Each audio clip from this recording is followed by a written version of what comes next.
Hello welcome. चलो अपना मस्त मजाना फिजिक्स में आगे जाइए। चैप्टर 2 फिजिक्स में આપણે ઓલરેડી ચાલુ કરી દીધું છે। લેક્ચર નંબર 1 અને 2 તમે જોઈ લીધા હશે। 1 માં આપણે થોડી ઇન્ટ્રોડક્શન ટાઈપની વાત કરી હતી કે ચેપ્ટર 2 માં અમુક વર્ક રિલેટેડ વાતો હતી કે જે જરૂરી હતી। દેન સેકન્ડ લેક્ચરમાં આપણે શું વાત કરી, ચેપ્ટર 2 નો જે સેકન્ડ લેક્ચર થયો એના બેઝ આપણે અહીંયા આગળ જવાનું છે। સેકન્ડ લેક્ચરમાં આપણે મેઇનલી વાત કરી એનર્જી, ઇલેક્ટ્રોસ્ટેટિક એનર્જી, જેને સિમ્બોલ આપણે યુ આપ્યો હતો। And second thing is electric potential या तो ઇલેક્ટ્રોસ્ટેટિક પોટેન્શિયલ, વિદ્યુત સ્થિતિમાન, રાઈટ। ત્યાં આપણે વિદ્યુત સ્થિતિમાન માટે એક ઇક્વેશન ડિરાઈવ કરીને લાયા। कौन सा था वो इक्वेशन, क्या याद है आपको? बिंदुवत चार्ज માટે એક ઇક્વેશન લઈને આવ્યા હતા, યાદ કરો। सपोज આવું કંઈક હતું, એક पॉइंट चार्ज ले लो। मान लो कि मैंने एक पॉइंट चार्ज ले लिया Q। आ बिंदुवत चार्ज थी R जेटला अंतरे कोई पॉइंट है P। आ P पॉइंट उपरनु पोटेंशियल एटले के VP, potential V at P। V symbol હતો ને પોટેન્શિયલનો, યાદ આવ્યું? તો આ V નું ઇક્વેશન શું લાયા હતા? તો કે V एट P बराबर KQ/R। ये था हमारा इक्वेशन, V बराबर KQ/R। હવે પહેલાથી યાર હું કહેતો હોઉં છું કે ફિઝિક્સમાં ખાલી ઇક્વેશન ના ગોખી રાખશો। ઇક્વેશનમાં આવતી દરેક વસ્તુ શું દર્શાવે છે, એની પ્રોપર્ટી શું છે, બધું જ યાદ રાખો। तो के શું છે તો યાદ જ છે, 9 × 10⁹। यूनिट भी आप याद रख सकते हो अच्छे से, खबर है जैसे ना શું છે કે નો यूनिट શું છે भाई? के क्या होता है हमारा? Coulomb's constant. 9 × 10⁹ यूनिट શું હોય? Newton metre square per coulomb square. सही बोला है गलत बोला मैं? Newton metre square per coulomb square. Q charge, r बिंदुवत चार्ज थी डिस्टन्स। आ इक्वेशन ज्यां यूज करूँ छूँ त्यां याद राखीश कि क्यू ए शू है? एक बिंदुवत विद्युत भार है, बराबर। आर शू है तो कि आ बिंदुवत विद्युत भार थी जे बिंदु पर आपने पोटेंशियल जोईए छे, एटले के अहींया आपणुं पी पॉइंट, आ पी सुधीनु अंतर है, बराबर। आ वस्तु આપણે ભૂલીશું નહીં, ठीक है। और V જે લઈ આયા આપણો V, એ કેવી રાશि હતી? અદિશ કે સદિશ? તો કે ભાઈ આ એક અદિશ ભૌતિક રાશि હતી, ये भी हमें याद है। અદિશ ભૌતિક રાશि હતી। કેમ અદિશ હતી? તો કે ત્યાં આપણે ડેફિનેશનમાં એવું સમજ્યા હતા કે V એકચ્યુઅલમાં શું છે, તો કે અહીંયા જે આપણે ચાર્જ છે, સોરી આ જે ચાર્જ છે એનાથી આર જેટલા ડિસ્ટન્સ પરનું જે આપણું પોઈન્ટ છે P, આ P પોઈન્ટ ઉપર કોઈ યુનિટ ચાર્જને ઇન્ફાઇનાઇટ ડિસ્ટન્સથી લઈને આવું, મતલબ કે ઇન્ફાઇનાઇટ ડિસ્ટન્સથી કોઈ એકમ વિદ્યુત ભારને આ ક્યુના ફિલ્ડની અંદર લાવો છો તમે, એવું જ થયું ને? આ ક્યુ ચાર્જ છે દેટ મીન્સ કે ક્યુ ચાર્જે પોતાનું ફિલ્ડ તો ફેલાઈને રાખેલું જ છે યાર। એ ફિલ્ડની અંદર તમે કોઈ એક યુનિટ ચાર્જને ઇન્ફાઇનાઇટ ડિસ્ટન્સથી લઈને આવો છો, તો તમે જે વર્ક કરો છો, જે એક્સટર્નલ વર્ક આપણે કરીએ છીએ, એ વર્ક જ શું છે? V છે। मतलब V एक्चुअल શું છે? એકમ ચાર્જ પર થયેલું કાર્ય। દેટ મીન્સ કે V કેવી રાશિ છે ભાઈ? અદિશ, ठीक है। તો આટલી સ્ટોરી આપણને યાદ છે। इसके बाद હવે આપણે વાત કરીએ કે આ તો ચર્ચા થઈ કે એક ચાર્જ હોય Q તો પોટેન્શિયલ, બટ સિસ્ટમમાં કમ્પલસરી છે કે એક જ ચાર્જ હોય? મલ્ટિપલ ચાર્જીસ બી તો હોઈ શકે। તો શું કરવું? તો કે જો ઘણા વિદ્યુત ભારો હોય તો ઘણા વિદ્યુત ભારોને કારણે કોઈ બિંદુ P લઈ લઈએ। કોઈ બિંદુ P પાસે મારે V જોઈતું હોય, मतलब કે પોટેન્શિયલ જોઈતું હોય, તો શું કરવાનું? मतलब मल्टीपल चार्जेस है सिस्टम जोड़े, ओके। बनाते एक सिस्टम जिसमें मल्टीपल चार्जेस हो। चलो सिंपल, एक चार्ज सपोज पॉइंट चार्ज है Q1, बीजो मानो एक पॉइंट चार्ज है Q2, ત્રીજો एक पॉइंट चार्ज मान लो Q3। आवा बहुत बड़ा चार्जेस है, अप टू n हो सकता है ना, n सुधी लई लઉં છું, n मो पॉइंट चार्ज Qn। मतलब क्या एक सिस्टम થઈ ગઈ ચાર્जेसની બનેલી, અને આ સિસ્ટમને લીધે કોઈ P પોઈન્ટ ઉપર, માનો આ રહ્યું P પોઈન્ટ, આ P પોઈન્ટ ઉપર મારે પોટેન્શિયલ જોઈએ છે, તો क्या करोगे? सिंपल काम यही करोगे कि दरेक चार्ज ने लीधे P उपरનું अलग अलग पोटेंशियल कैलकुलेट कर लो बाय दिस इक्वेशन। आ इक्वेशन ने हेल्प थी दरेक इंडिविजुअल चार्ज ने लीधे P उपरનું पोटेंशियल गणी लो। જેમ કે Q1 થી P ઉપર એક પોટેન્શિયલ આવશે, ઇક્વેશન કયું વાપરશો? આ KQ1/R શું છે? બિંદુવત વિદ્યુત ભારથી P નું અંતર, જો Q1 થી ગણો છો પોટેન્શિયલ તો Q1 થી P નું અંતર તમારે આ લેવું પડે. સપોઝ આ ડિસ્ટન્સ છે R1P, 1 થી P સુધીનું. ઓકે, તો આ P ઉપરનું એક પોટેન્શિયલ આવશે V1. આદેશ છે એટલે હું સદિશ નથી ડ્રો કરતો અહીંયા, આમ પેલા ઇલેક્ટ્રિક ફિલ્ડની જેમ બહાર નીકળતું E1 એવું નહીં, આદેશ છે એટલે Q1 ને લીધે P ઉપર એક પોટેન્શિયલ આવ્યું V1. દેન Q2 ને લીધે, તો Q2 ને લીધે Q2 થી P નું ડિસ્ટન્સ આ રહ્યું. આ Qn ને થોડું દૂર દોરું, R2n, આ રહ્યો આપણો એક Qn. ઓકે, Q2 થી P નું ડિસ્ટન્સ મેં લઈ લીધું R2n નહીં, સોરી R2P, 2 થી P સુધીનું ડિસ્ટન્સ, બરાબર. એના લીધે potential V2. Same way Q3 થી પોટેન્શિયલ, Q3 ને પણ થોડુંક ઉપર લઈ લઈએ, તે આપણી ફિગર જે આકૃતિ જે છે પ્રોપર દેખાય. Q3 થી આવ્યું ડિસ્ટન્સ R3 થી P, 3 થી P સુધીનું, અને એનું પોટેન્શિયલ આવશે V3. આવા જેટલા પણ ચાર્જ હોય દરેકના પોટેન્શિયલ એડ કરતા જાઓ, V1 plus V2 plus V3 up to nth चार्ज, तो अप टू Vn. ये होगा हमारा फाइनल पोटेंशियल. तो आ थશે આપણું નેટ પોટેન્शियल एट P. क्लियर हुआ क्या? समझ पड़ेगी कंसेप्ट શું છે. Qn થી જ્યારે પોટેન્शियल ગણીએ ત્યારે Qn થી અંતર Rn થી P સુધીનું. બોલો ક્લિયર यहाँ तक? अब इक्वेशन यूज कर लेવાનું. तो आम P પાસે परिणामी विद्युत स्थितिमान Vp बराबर V1 plus V2 plus V3 up to Vn. V1 तो કે K Q1 बाय R1 થી P, 1 થી P સુધીનું distance R1P, K Q2 by R2P, K Q3 by R3P, up to કહાં તક જાઓગે, જેટલા ચાર્જ હોય. આ તો થિયરી બનાવવા માટે આપણે n ચાર્જ લીધા છે, બાકી જો કોઈ ન્यूमेरिकल હોય તો જેટલા ચાર્જ હોય ત્યાં સુધી कैलकुलेट करो. समझ में आया ना? ओके, अब क्या K कॉमन ले सकते हो? हाँ सर ले सकते, ले लो K कॉमन. तो अंदर क्या बचेगा? Q1 बाय R1P प्लस Q2 by R2P up to Qn by RnP. ठीक है, अब આને હવે આપણે થોડી થિયરીને લાંબી ખેંચવાની વાત છે, બાકી સ્ટોરી અહીંયા જ પૂરી થઈ ગઈ. બધાનું સિમ્પલ એડિશન જ કરવાનું, બીકોઝ વી એ પોતે કેવી રાશિ છે ભાઈ? અદિશ. ક્લિયર હે? હવે આવો સરવાળો છે તો સિગ્મા પણ લખાય, તો સિગ્મા બી લગા લો ભાઈ.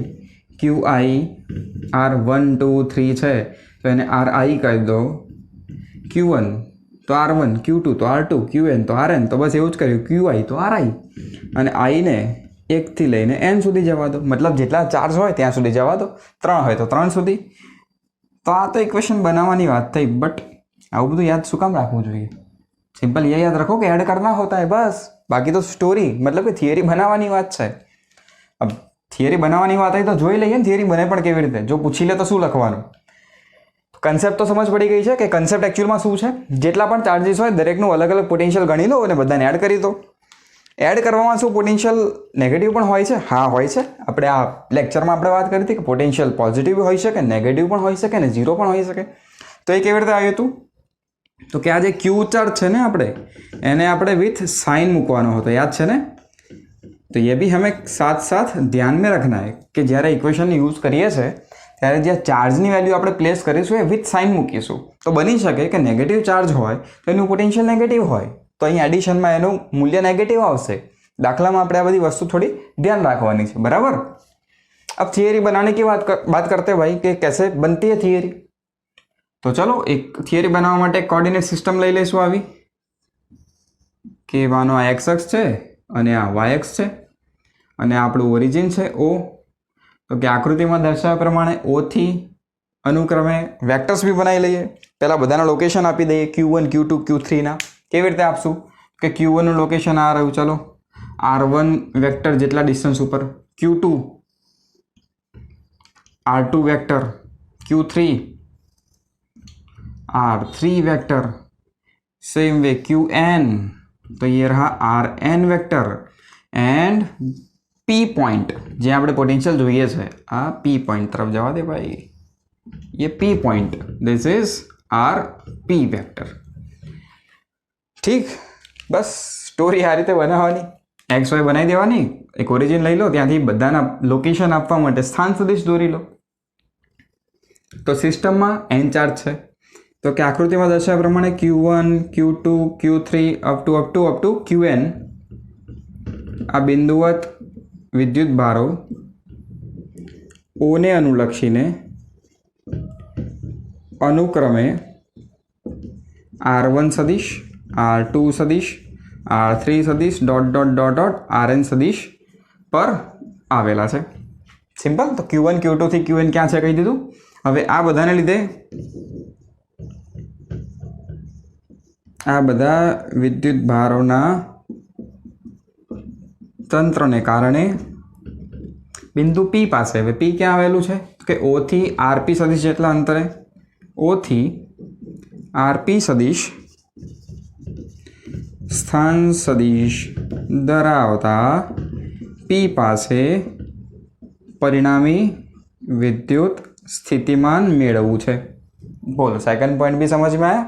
मतलब Q1 થી Qn क्या क्या છે કહી દો, પછી P पॉइंट क्या है કહી दो. ठीक है. અને P पॉइंट पर આપણે શું જોઈએ છે? સ્થિતિમાન જોઈએ છે. તો वो भी लिख लो, સ્થિતિમાન चाहिए हमें. अब સ્થિતિમાન માટે જ્યારે આપણે સ્ટોરી લખી ત્યાં આપણે આવું લખ્યું હતું R1P R2P R3P. તો આ બધા શું છે એ કહી દો. R1P તો કે Q1 થી P ને જોડતો સદિશ. R1P क्या है तो કે અહીં R1P बराबर Q1 थी P ने जोड़तो सदिश. ठीक है. Q1 थी P ने जोड़तो सदिश दिखाई ये वाला. हाँ, तो एनु मूल्य लखવું હોય તો લખી શકો તમે લોકો. R1P નું મેગ્नीट्यूड जो एटली स्टोरी हूँ अलग थी ड्रॉ करूँ, पुरानी है बट पता होनी चाहिए. हमें वेक्टर एडिशन थी लावानुं. आ Q1 पॉइंट हूँ पहला ड्रॉ करूँ अहींया. आ Q1 पछी एनाथी R1P दूर एक P पॉइंट लीधो. R1P दूर આપણો P पॉइंट आ गयो આપણો R1P. ठीक है. O દોરું નીચે. આ O થી Q1 નું અંતર છે R1 વેક્ટર, ये R1P वेक्टर. અને O થી P ये रहा RP वेक्टर. ठीक है. तो શું હતી આપણી એડિશન વાળી સ્ટોરી? જે બે વેક્ટર કન્ટિન્યુઅસ છે એને એડ કરો, આ બેનો સરવાળો ત્રીજા જેટલો થાય. તો અહીંયા આવું થાય કે R1 અને R1P આ બેનું એડિશન કોના જેટલું થાય? RP જેટલું. ठीक है ना. આ બેનું એડિશન આ ત્રીજા જેટલું, मतलब કે R1P શું થશે તો કે R1P થશે RP માઇનસ R1. ठीक. અને જો મૂલ્ય લખીએ તો સિમ્પલ R1P વેક્ટર લખ્યું છે એનો અહીંયા મોડ કરો તો આ બાજુ પણ મોડ થઈ જાય. તો મેં આ શું લખી દીધું? મૂલ્ય. તો R1P નું મૂલ્ય RP માઇનસ R1 लिख सकते हो. तो અહીં R1P जो मैं ऊपर वेक्टर नहीं कर्यो, मतलब मैं आ मूल्य ज लख्યું છે. એ Q1 થી P ને જોડતો સદિશ છે જેનું મૂલ્ય શું થશે?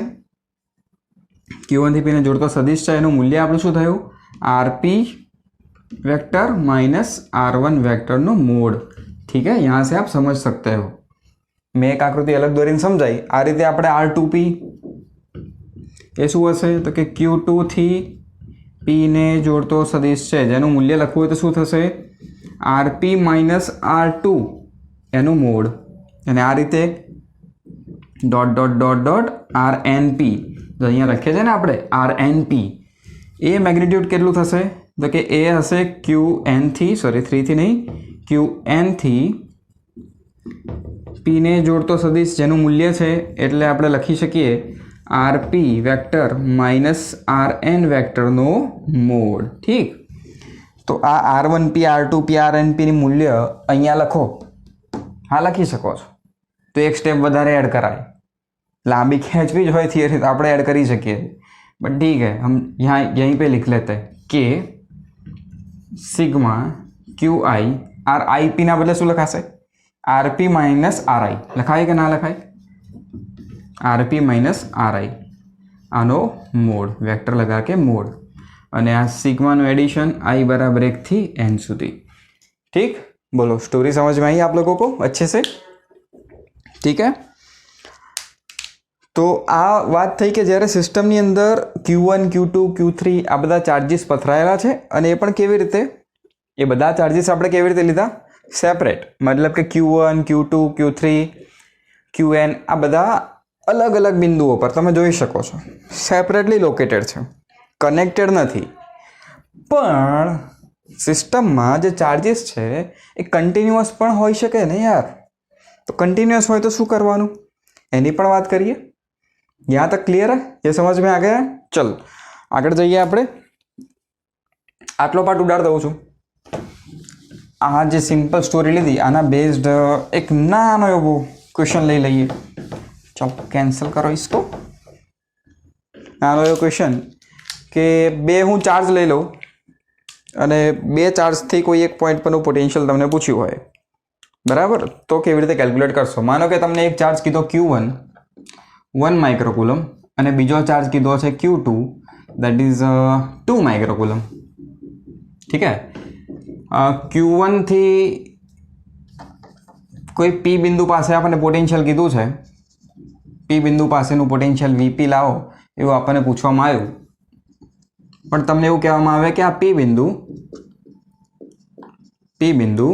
Q1 થી 10 મીટર दूर અને સેન્ટીમીટર રાખીએ અને Q2 થી 20 સેન્ટીમીટર दूर છે. ओके, तो P ऊपर पोटेंशियल पूछेलू है. सिंपल क्या है, एक Q1 चार्ज पड़ा है, एक Q2 चार्ज पड़ा है, एक अपना P पॉइंट है. आ P बिंदु Q1 थी કેટલું दूर है, P बिंदु पास पोटेंशियल જોઈએ. P बिंदु Q1 थी 10 सेंटीमीटर दूर, तो ये रहा अपना 10 सेंटीमीटर. Q2 थी 20 सेंटीमीटर दूर, तो आ રહ્યું આપણું 20 સેન્ટીમીટર, રાઈટ? તો આ P ઉપરનું પોટેન્શિયલ જોઈએ, તો P ઉપરનું પોટેન્શિયલ કેવી રીતે લાવવાનું? બસ यही તો મેથડ है. તો આ થિયરી બનાવવાની સ્ટોરી હતી, બટ જો ન્યુમેરિકલમાં આવે તો Q1 ને લીધે પોટેન્શિયલ ગણી લે V1, Q2 ને લીધે પોટેન્શિયલ ગણી લે V2 એન્ડ એડ કરી લે. તો simple V1 plus V2 is net potential. તો V બરાબર V1 પ્લસ V2. P ઉપરનું તો Vp લખ V1 KQ1 by R1 and KQ2 by R2. Q1 થી અંતરને હું R1 કહી દઉં છું, Q2 થી અંતરને R2 કહી દઉં છું. સિમ્પલ રાખીએ. R1 P R2 P એવું બધું નથી કરવું, સ્ટોરીને બને એટલી સિમ્પલ રાખવાની. ठीक है ना? तो क्या करोगे अब, K ની वैल्यू મૂકી દઈશું, Q1 ની वैल्यू મૂકી દઈશું. Q1 कितना है अपना 1 माइक्रो, मतलब 10 ની -6 डिवाइडेड बाय R1 કેટલું છે 10 સેન્ટીમીટર. સેન્ટીમીટર છે તો 10 × 10 ની -2 થઈ જશે, પ્લસ K એમના એમ. K જોઈએ તો કોમન भी तो લઈ શકાય છે, तो कॉमन ही ले लो. K common. Q2 कितना था अपना, ये रहा 2 माइक्रोकूलम, तो 2 10 ની -6 एंड R2 20 सेंटीमीटर दूर હતું, आ રહ્યું तो 20 10 ની -2. ठीक है. अब क्या बच रहा है, ध्यान से देखो. अब 2 અને 20 માંથી અહીંયા નીચે બચ્યા 10. ठीक, 10 ની -2, 10 ની -6 ऊपर, तो -2 ने ऊपर जवा दो. या तो आप सीधा ये भी बोल सकते हो कि नीचे 10 અને 10 ની -2 એટલે નીચે કેટલી છે 10 ની -1. અહીંયા પણ નીચે કેટલી છે 10 ની -1. 10 ની -1 ઉપર ગઈ તો પ્લસ થઈ જશે, मतलब અહીં બચી કેટલી 10 ની -5 प्लस 10 ની -5 और K इज वॉट 9 × 10⁹. ठीक, क्लियर है, समझ पड़ी? एक बार 10 ની -5, બીજી વાર 10 ની -5, 2 टाइम्स 10 ની -5, 2 × 9 18, 10 ની 9 અને આ 10 ની -5, तो आ थયું 18 × 10 ની 9 અને -5, तो आ 4 થઈ. અને V यूनिट क्या होता है, वोल्ट. ठीक है ना? કીધેલું છે મેં આગળની થિયરીમાં, मतलब કે લાસ્ટ લેક્ચરમાં આપણે જોયું હતું કે V નો યુનિટ આપણે વોલ્ટ છે. ઓકે, તો આ સિમ્પલ એક્ઝામ્પલ હતો, આ રીતે આપણે V ગણવાનું, राइट? क्लियर? अब आ जाते हैं अपने नेक्स्ट पॉइंट पे. कैलकुलेशन थोड़ी જોઈ લેજો, कोई जगह एरर ना हो. मैं एम न्यूमेरिकल बनाएलो है, बट आप कर सकते हो ऐसे न्यूमेरिकल बहुत सारे. જોઈશું આપણે આગળ NCERT ના આપણા न्यूमेरिकल्स ની અંદર. अब बात करते हैं कि यार अगर चार्जेस ऐसा नहीं होते, मतलब कि कंटिन्यूअस होते, જેમ કે આપણે લાસ્ટ ચેપ્ટરની અંદર બધી ચર્ચા કરી કે વિદ્યુતભારનું સતત વિતરણ હોય તો ઇલેક્ટ્રિક ફિલ્ડ માટે શું કરવું. वही स्टोरी हम पोटेंशियल के लिए भी कर सकते हैं। हाँ सर, कर सकते हो। चार्ज तो कोई भी रीते पथराયેલા હોઈ શકે, तो क्या करना होता है देखते हैं अब। तो अगर चार्जेस कंटिन्यूअसली डिस्ट्रीब्यूटेड है किसी सिस्टम पे, किसी बॉडी पे, तो क्या करें, तो पोटेंशियल कैसे लाए। તમને આના માટે પેલી 3 ટાઈપની ડેન્સિટી યાદ છે? કઈ 3 ટાઈપની?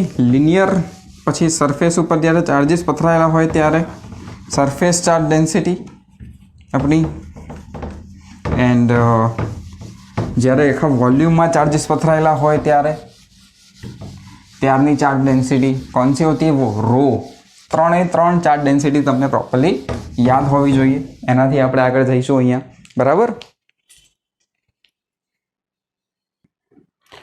તો વાત કરીએ છીએ આપણે કે વિદ્યુત ભાર સતત પથરાયેલા હોય કોઈ સિસ્ટમમાં, તો કેવી રીતે આપણે પોટેન્શિયલ કેલ્ક્યુલેટ કરી શકાય, રાઈટ। મતલબ કે વિદ્યુત ભારનું કેવું વિતરણ ભાઈ? સતત વિતરણ। આવા સતત વિતરણ માટે આપણે લાસ્ટ લેક્ચરમાં ઇલેક્ટ્રિક ફિલ્ડની તો વાત કરી હતી, બટ હવે આપણે વાત કરીએ છીએ કે એના લીધે આપણે પોટેન્શિયલ કેવી રીતે લાવશું। જો ઇલેક્ટ્રિક ફિલ્ડ અને પોટેન્શિયલ બંને 12થના ફિઝિક્સના શરૂઆતના બંને જે ચેપ્ટર્સ છે આપણું, ચેપ્ટર 1 અને 2, એ બંને માટે બહુ મોસ્ટ ઇમ્પોર્ટન્ટ ટોપિક્સ છે, બરાબર। તો જેમ ઇલેક્ટ્રિક ફિલ્ડ આવ્યા હતા એવી રીતે આપણે અહીંયા પોટેન્શિયલની પણ ચર્ચા કરીએ। હવે સતત વિતરણની જ્યારે ચર્ચા આવે ત્યારે આપણને આપણી એ 3 ટાઈપની ડેન્સિટી યાદ આવી જાય કે ચાર્જ 3 રીતે પથરાયેલા હોઈ શકતા હતા, બરાબર। એક રેખા પર, જેને આપણે વિદ્યુત ભારનું રેખીય વિતરણ કહેતા હતા। કેવા કેવા પદાર્થો પર હોઈ શકે ત્યાં? તો કે એક સૂર્ય, એક સળિયા ઉપર વિદ્યુત ભાર કન્ટિન્યુઅસલી પથરાયેલા હોય, દેન રિંગ ઉપર પથરાયેલા હોય, કોઈ આર્ક ઉપર પથરાયેલા હોય, તો એ બધા કેવા વિતરણ કહેવાય? રેખીય વિતરણ। તો આપણો પહેલો ટાઈપ આવે સતત વિતરણની અંદર, તો એ હોય વિદ્યુત ભારોનું કેવું વિતરણ ભાઈ? રેખીય વિતરણ। બીજું વિતરણનો ટાઈપ કયો? તો કે એનું પૃષ્ઠ વિતરણ, મતલબ કે કોઈ સરફેસ ઉપર ચાર્જીસ પથરાયેલા હોય, બરાબર। આ એક પ્લેટ માનો તો આ પ્લેટ ઉપર ચાર્જીસ પથરાયેલા હોય, આ ટાઈપનું। એક ચોરસ પ્લેટ પર, યા તો લંબચોરસ પ્લેટ ही तो मान लो, એવી એક પ્લેટ ઉપર, देन कवच ઉપર શેલ માનો, मतलब અંદરથી પોલો ભાગ, અને એમાં તમે બહાર આઉટર સરફેસ ઉપર ચાર્જીસ પાથરો છો, જેના ઉપર આપણે ચર્ચા કરેલી છે લાસ્ટ ચેપ્ટરમાં, બરાબર, ચેપ્ટર 1ની અંદર। તો આ ટાઈપના વિતરણ એ કેવા વિતરણ કહેવાય? પૃષ્ઠ વિતરણ, જ્યાં વિદ્યુત ભાર પૃષ્ઠ પર પથરાયેલા છે, એ કેવા વિતરણ થયા? પૃષ્ઠ વિતરણ। અને ત્રીજું હોય એ કદ વિતરણ, કે વિદ્યુત ભાર આખા કદમાં પથરાયેલા હોય, જેમ કે ગોળો એક સ્ફિયર છે જેને આપણે અંદર સુધી ચાર્જીસથી ભરી દઈએ, અંદર તક ચાર્જીસ ભરે પડે છે, બરાબર। આખા વોલ્યુમમાં ચાર્જ પથરાયેલા છે નિયમિત રીતે, એવું માનો। તો આ 3 ટાઈપના ડિસ્ટ્રીબ્યુશન પોસિબલ છે આઈડિયલી। તો હવે આ ત્રણેય માટે આપણે ચર્ચા કરીએ। હવે ચર્ચા એની જ છે જે આપણે લાસ્ટ લેક્ચરમાં પણ લાસ્ટ ચેપ્ટરમાં ઇલેક્ટ્રિક ફિલ્ડ માટે કરી હતી। રેખીય વિતરણ માટે એક એક્ઝામ્પલ હું આવું લઉં કે માનો કે આ વાયર છે અને આ આખો નિયમિત રીતે આવા પોઝિટિવ ચાર્જીસથી ભરેલો છે, અને આને લીધે મારે કોઈ પી પોઈન્ટ ઉપર ઇલેક્ટ્રિક ફિલ્ડ જોઈએ, પોટેન્શિયલ જોઈએ। ઇલેક્ટ્રિક ફિલ્ડ લાસ્ટ ચેપ્ટરની સ્ટોરી હતી। તો શું કરવાનું? તો ત્યાં આપણે જે કર્યું હતું સેમ સ્ટોરી ઇધર બી કરો, કે આખા વાયરને લીધે મને એક સાથે તો અહીંયા પોટેન્શિયલ નહીં મળી શકે। તો શું કરવાનું કે મારી પાસે પોટેન્શિયલનું ઇક્વેશન છે પોઈન્ટ ચાર્જનું, KQ/R। તો આ વાયરના તમે એવા નાના નાના ટુકડા કરો કે જેને આપણે એક પોઈન્ટ ચાર્જ માની શકીએ। તો બસ વહી કરના હે। આ વાયર છે તો એનો નાનો ટુકડો શું હોઈ શકે? સ્મોલ લેન્થ હોઈ શકે। સ્મોલ લેન્થ હોય ને dl, તો આની એક નાની એવી લેન્થ લઈ લેવાની dl। मानो कि ये रही वो छोटी सी लेंथ अपनी dl लेंथ आटली, तो कि आ स्मॉल लेंथ dl, आ नानी एवी dl लेंथ ની અંદર નાનો ચાર્જ આવશે dq। આ dq ચાર્જ ને લીધે આ p પરનું પોટેન્શિયલ આવશે। માનો કે આ p આ ડિસ્ટન્સ દૂર છે તો આ dq ને લીધે p ઉપરનું પોટેન્શિયલ k dq/r થાય કે ના થાય? देन स्मॉल पोटेंशियल जो મળ્યું આપણને નાના ચાર્જને લીધે p ઉપર, એને ઇન્ટિગ્રેટ કરી લો તો ટોટલ પોટેન્શિયલ મળી જશે। स्टोरी समझ में आई है? क्या करना है?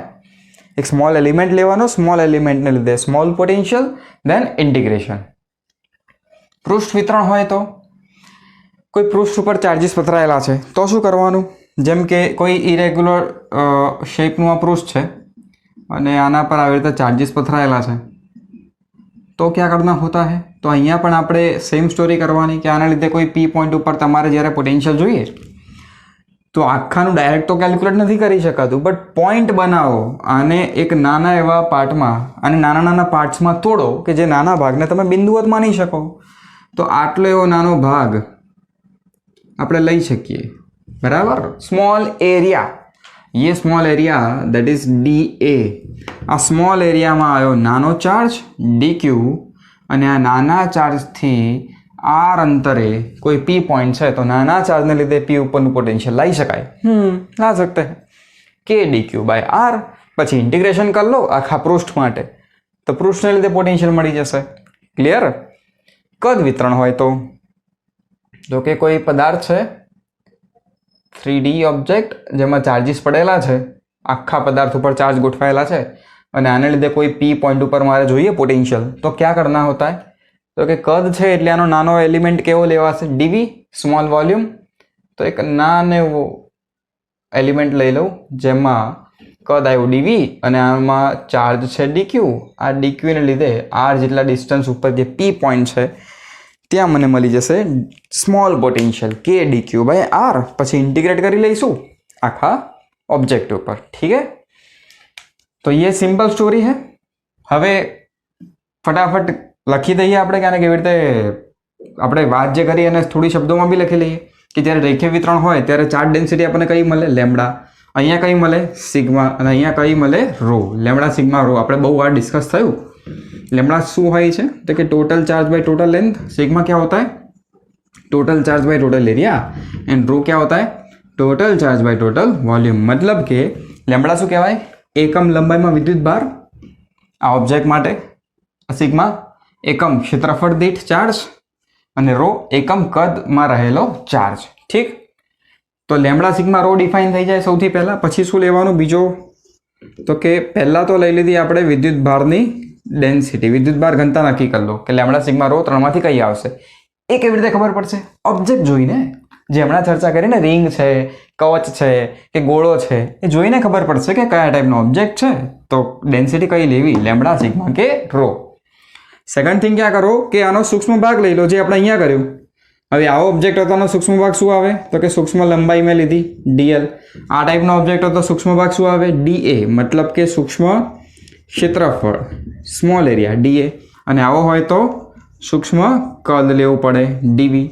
તો બીજો સ્ટેપ આપણું આ થયું કે સ્મોલ એલિમેન્ટ નક્કી कर लो, ये स्मॉल लेंथ स्मॉल एरिया के स्मॉल वॉल्यूम हो सके. ठीक है, अब क्या करो तो क्या नाना एलिमेंट में आवे सूक्ष्म विद्युत भार डी क्यू. तो आमा रहेलो चार्ज डी क्यू शू लखाए, तो लेमड़ा इंटू डी एल लखाए कि ना लखाए. हाँ सर लख सकते हैं हम, ऐसा लिख सकते हो या नहीं लिख सकते हो भाई. लेमड़ा शू है, एक एकम लंबाई में रहेलो चार्ज. देख आराम से, मैंने फर्स्ट चैप्टर में भी ऐसा बहुत करवाया आपको. एकम लंबाई में चार्ज लेमड़ा, तो डीएल लंबाई में डीएल लेमड़ा. જેટલી લંબાઈનો ચાર્જ જોઈતો હોય, અહીંયા આપણને ડીએલ લંબાઈનો ચાર્જ જોઈએ છે, તો એ લેન્થને લેમડાથી મલ્ટીપ્લાય કરી લે તો તને ચાર્જ મળી જશે. અહીંયાનો ચાર્જ ડીક્યુ શું આવશે, તો કે અહીંયા ડીક્યુ આવશે સિગ્મા ઇન્ટુ ડીએ. ડીએ જેટલા એરિયાની અંદર ચાર્જ જોઈએ છે ને, તો એ ડીએ એરિયાને સિગ્માથી મલ્ટીપ્લાય કરી લો. જેટલા ક્ષેત્રફળમાં ચાર્જ જોઈએ તે क्षेत्रफल सिग्मा जोड़े मल्टीप्लाई करो. इधर इधर डी क्यू हमें मिलेगा रो इंटू डीवी. जितना वॉल्यूम में चार्ज જોઈએ અહીંયા ડીવી વોલ્યુમમાં જોઈએ છે એ વોલ્યુમને રો થી મલ્ટીપ્લાય કરી લે તો આ નાના નાના ચાર્જ મળી ગયા ડીક્યુ ડીક્યુ ડીક્યુ મળી ગયા. હવે આ ડીક્યુ થી આર અંતરે પી છે તો વી સ્મોલ વી લખીએ. ચલો ડીવી એ થશે આપણું કે ડીક્યુ બાય આર. અહીંયા પણ ડીવી કે ડીક્યુ બાય આર, અહીંયા પણ ડીવી કે ડીક્યુ બાય આર. કેમ કે બધી જગ્યા પર જે ડીક્યુ છે એ તો પોઈન્ટ ચાર્જ જ છે. એટલો સૂક્ષ્મ એલિમેન્ટ લીધો છે કે એને આપણે પોઈન્ટ કન્સિડર કરી શકીએ. તો પોઈન્ટથી આર જેટલા ડિસ્ટન્સ ઉપર પોઈન્ટ ચાર્જવાળું ઇક્વેશન ત્રણેય જગ્યાએ ચાલશે. तो थर्ड नेक्स्ट स्टेप हमारा ये क्या बना, तो क्या डी क्यू ने कारणे આપણે पी पासे विद्युत स्थितिमान लख्યું डीवी. ठीक, अब क्या करना होता है, तो क्या डीवी પછી वी એટલે કે इंटीग्रेशन ऑफ डीवी आखी लेंथ ऊपर v is equal to integration of DV आखा एरिया ऊपर. અહીંયા v बराबर इंटीग्रेशन ऑफ डीवी આખી લેન્થ ઉપર, આ આખા એરિયા ઉપર અને આ આખા વોલ્યુમ ઉપર. ઠીક હે? તો આ આપણી બેઝિક મેથડ છે. આવી મેથડ માટે ઇલેક્ટ્રિક ફિલ્ડના ન્યુમેરિકલ્સ તો આપણે કર્યા હતા. આના પણ ન્યુમેરિકલ્સ આપણે કરીશું, આપણે JEE નીટના લેક્ચરમાં ઘણા કરીશું, રાઈટ? तो सिंपल प्रोसेस समझ में आ गई क्या करना होता है. तो જ્યાં આપણે ફિઝિક્સમાં મલ્ટિપલ આવે, મતલબ આવું આવે છે વિતરણ, ત્યારે આપણે આ જ કામ કરીએ છીએ. નાના ભાગમાં કન્વર્ટ કરી લો. નાના ભાગને લીધે નાનું પોટેન્શિયલ હોય તો નાનું પોટેન્શિયલ, નાનું ઇલેક્ટ્રિક ફિલ્ડ હોય તો નાની ઇલેક્ટ્રિક ફિલ્ડ DE લાવો. યા તો 11th પણ આપણે કરતા હતા કે સ્મોલ ધાતુની ચાક માત્ર DI લાવો, દેન ઇન્ટિગ્રેટ કરી લો આખા ઓબ્જેક્ટ ઉપર. ઠીક? તો પ્રોસેસ ખબર પડી ગઈ. તો આપણી સિમ્પલ પ્રોસેસ છે સતત વિતરણ માટેની. ઓકે, चलो હવે नेक्स्ट टॉपिक શું છે? डायपोल. डायपोल जानते हो ना? अगर नहीं जानते हो तो एक बार देख लो डायपोल क्या है. नेक्स्ट लेक्चर में આપણે ડિસ્કસ કરીએ છીએ. જો ડાયપોલ યાદ ના હોય તો આપણું લાસ્ટ ચેપ્ટરમાં ડાયપોલ શું હતું, એની momentum P, dipole moment P vector કઈ ડિરેક્શનમાં આવે ચેક कर लो. मतलब थोड़ा रिवाइज कर लो, 5-10 मिनट का टाइम देके પછી ડાયપોલ વાળો લેક્ચર જુઓ એટલે તમને પ્રોપરલી ખબર પડી જાય કે ઇલેક્ટ્રિક ફિલ્ડ ડાયપોલમાં હતી તો પોટેન્શિયલ આ રીતે આવ્યું. બરાબર? ત્યાં ઇલેક્ટ્રિક ફિલ્ડ સુધી ડાયપોલનું જોઈ લો, પછી આપણે અહીંયા પોટેન્શિયલ પણ ડિસ્કસ કરીએ છીએ. રાઈટ? નેક્સ્ટ લેક્ચરમાં ડિસ્કસ કરીએ ડાયપોલ.